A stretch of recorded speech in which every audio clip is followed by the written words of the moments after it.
Welcome back to the Business Book Club. We're diving deep today into really a foundational text for anyone building a business, something that truly rewrote the playbook for entrepreneurs. We're talking about the Startup Owner's Manual by the incredible duo Steve Blank and Bob Dorf.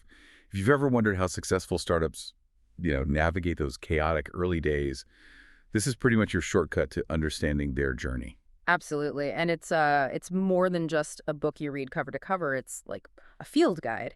It really challenges so many of those ingrained assumptions we have about how companies get built. Yeah. Yeah, their whole methodical approach is about empowering you, the founder, to build a great company by truly understanding your market, your customers, right from day one.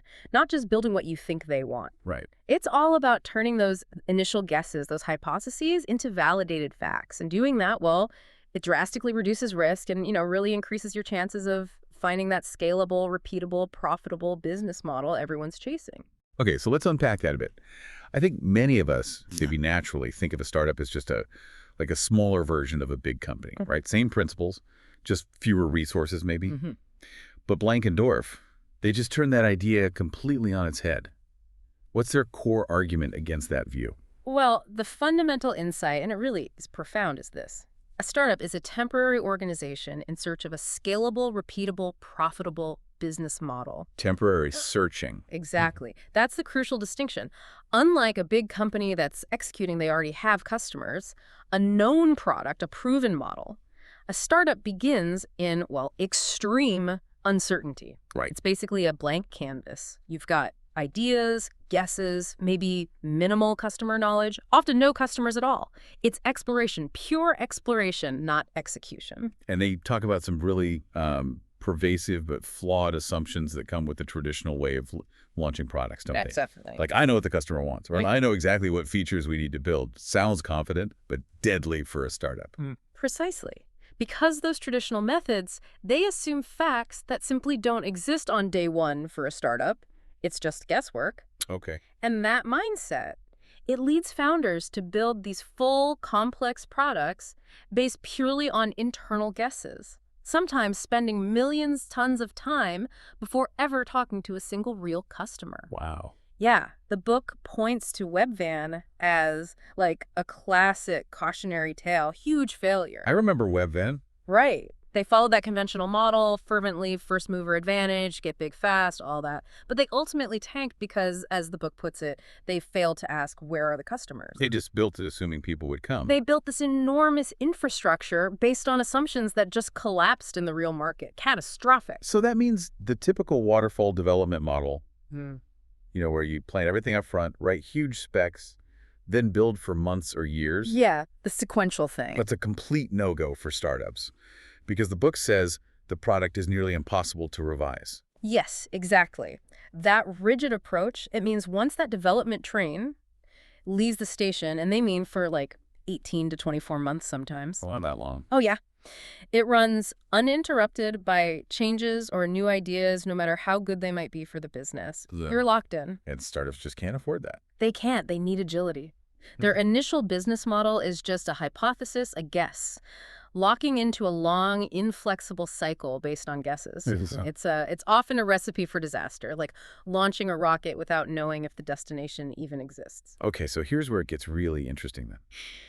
If the old way, the traditional business plans, those long development cycles, if that's broken for startups, what's the solution? What's the alternative they propose? The solution is the customer development process. You can think of it as intersecting with agile development or, the iterative building part and the lean startup ideas, which focus on validated learning. Okay. But the core principle is actually pretty simple. To succeed, founders need to turn hypotheses or guesses into facts as soon as possible. By getting out of the building, asking customers if the hypotheses were correct, and quickly changing those that were wrong. It's all about learning and adapting super fast. Constant testing. Get out of the building. Yeah. That phrase is everywhere in the startup world now. It sounds so obvious, but why do so many companies miss it? Why is it so critical? It is intuitive, but it's also kind of countercultural to how businesses often operate, staying inside, having meetings. Right. The book hammers this home. Facts exist only outside the building where customers live. The biggest mistake is thinking you can figure out customer needs just from brainstorming in your office. You have to talk to them. You have to. This whole process demands frequent, agile iteration, followed, of course, by testing of the iteration that often leads to another iteration or pivot. It's a continuous loop. Yes, build a little, test, learn, repeat. A high loop. And it's critical because it forces you to face reality, often showing you the flaws in your thinking really early before you've brained through all your cash. And I love this idea that failures are not truly failures per se, but an integral part of the startup learning process. Yeah. So finding out your hypothesis was wrong, that's not a crisis. Exactly. It's not a crisis, it's data. It's crucial feedback. It tells you what not to do, which is just as important as what to do. Yeah, that's a big mindset shift. Totally. The best founders, they admit when hypotheses are wrong and adapt. Think about Groupon. Their pivot is legendary. Right. They didn't start as Groupon. No, they started as this thing called The Point, a social media platform, and it was struggling. But the founders noticed something interesting. What was that? Their most effective campaigns, the ones that actually got traction, were the ones grouping or bundling purchases. You know, saving people money if enough people signed up. Ah, okay. So they didn't stubbornly stick with The Point. They saw what was actually working, listened to that signal, and pivoted. They launched getyourgroupon.com with a super simple offer, 2 pizzas for the price of 1. And the rest is history. Pretty much. That pivot, born from observing reality, saved them from running out of money and led to massive success. It just shows recognizing and acting on those failed hypotheses or even unexpected little successes, that's a startup superpower. That Groupon story really hammers it home. Makes you wonder how many great ideas died just because founders couldn't see the pivot staring them in the face. Exactly. Now, okay, so instead of the old school dusty business plan, the book champions something called the business model canvas. What is that exactly? It's a really elegant tool. The business model canvas, it's basically a 9-box map of the key elements that make up a company. 9 boxes. Yeah, 9 core building blocks. So instead of a long, static document that, let's be honest, often gets written and then just sits on a shelf. Guilty. Yeah. Yeah, the canvas is dynamic. It's a 1-page visual tool. It lets you see your entire business model, all your hypotheses, on a single page. What kind of things are in the boxes? Things like, who are your customer segments? What's your value proposition for them? What channels will you use to reach them? How will you maintain customer relationships? What are your revenue streams? And then on the back end, key resources, key activities, key partners, and finally, your cost structure. Okay, so it forces you to connect all the dots. Precisely. It makes all your assumptions explicit right there on one page. And crucially, it's a living document. It's meant to be constantly updated as you learn from getting out of the building. And these 9 boxes, they then guide the whole customer development process you mentioned. Yes, absolutely. They provide the structure, especially for that first big phase, customer discovery, which itself has 4 key steps. Okay, step 1. First, you state your business model hypotheses. Basically, you take your vision and break it down using those 9 canvas boxes. You write short, like 1-page briefs for each box, outlining what you think is true. Forces clarity. Makes sense. Makes you write it down. Exactly.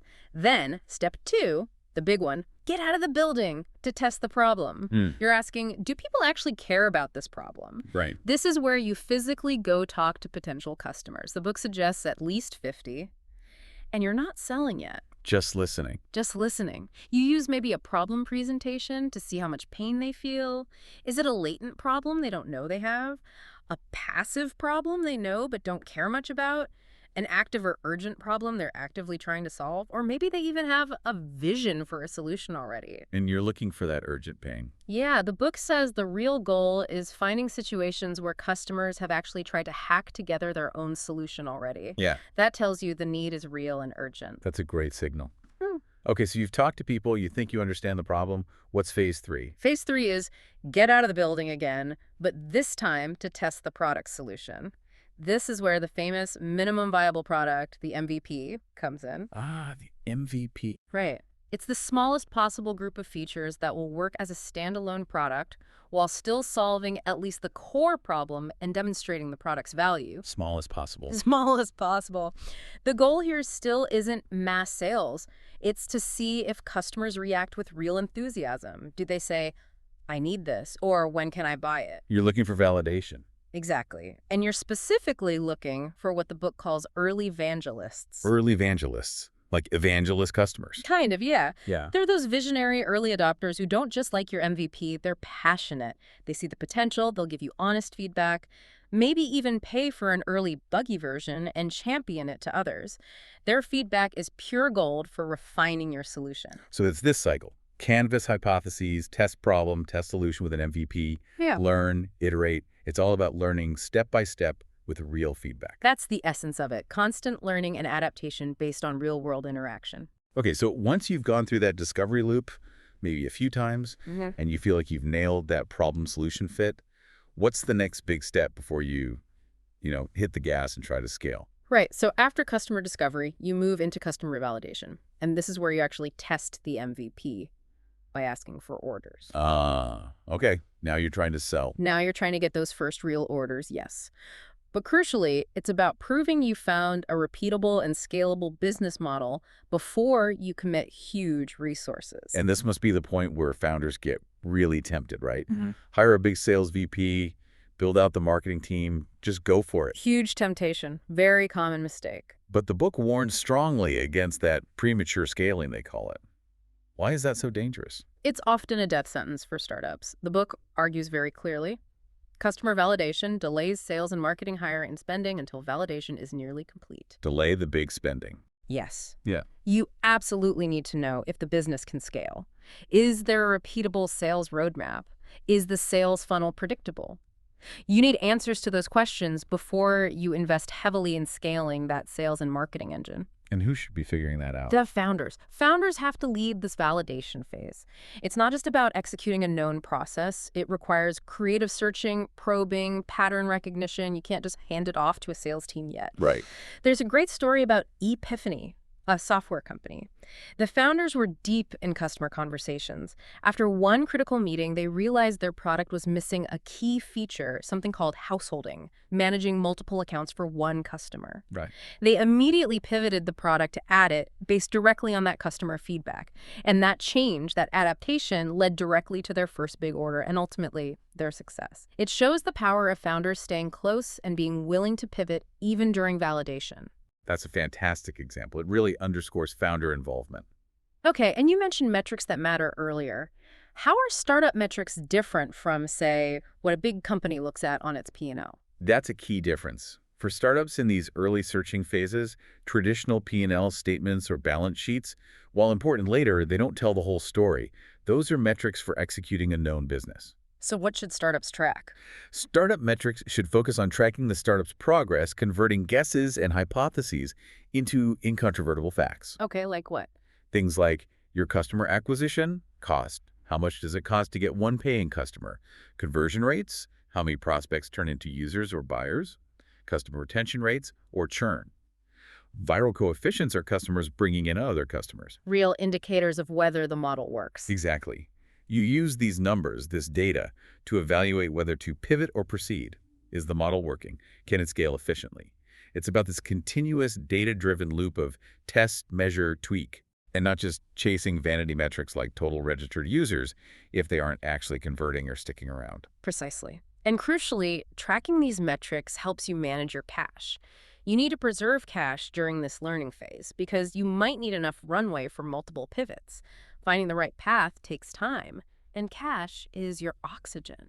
This deep dive into the Startup Owner's Manual, it's really shown how powerful this systematic approach is. Yeah. It flips the script, replacing guesswork with discovery, recognizing that startups aren't just small, big companies. It feels like a whole new operating system. It really is. And for you, the entrepreneur listening, the actionable lessons are pretty clear and, frankly, transformative. Okay, let's recap those. First, and maybe most importantly, get out of the building. Seriously, your ideas are just guesses until real customers validate them. The facts are outside your office. It's out there. Got it. Second, embrace the business model canvas. Use it as your dynamic roadmap, your living blueprint. Keep updating it with what you learn. It's not a static plan. Okay, canvas is key. Third, iterate and pivot. Remember, learning your guess was wrong isn't failure, it's progress, it's data. Your ability to adapt, to pivot based on that data, that's your superpower. Be flexible. Pivoting is strength, not weakness. Exactly. Fourth, conserve cash. This is critical. Don't hit the scaling gas pedal until you've proven the model works and is repeatable.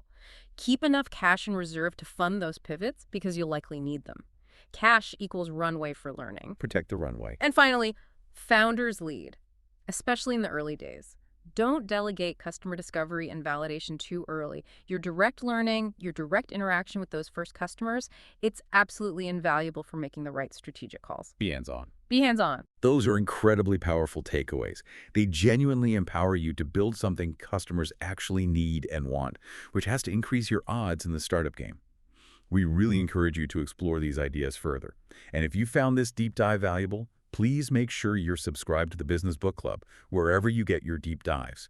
We work hard to bring you the most important insights to keep you informed, fast. And maybe just a final thought as you embark on or continue your entrepreneurial journey.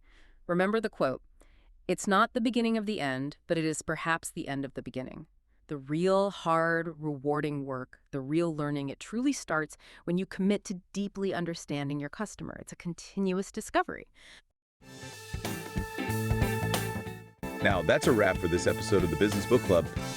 If you enjoyed the ride, make sure to subscribe so you'll never miss our next deep dive. Got a favorite business book you'd love us to explore? Let us know. We're always up for a good read. And hey, don't keep all these insights to yourself. Share this episode with a fellow book lover or your work buddy who's always looking to level up.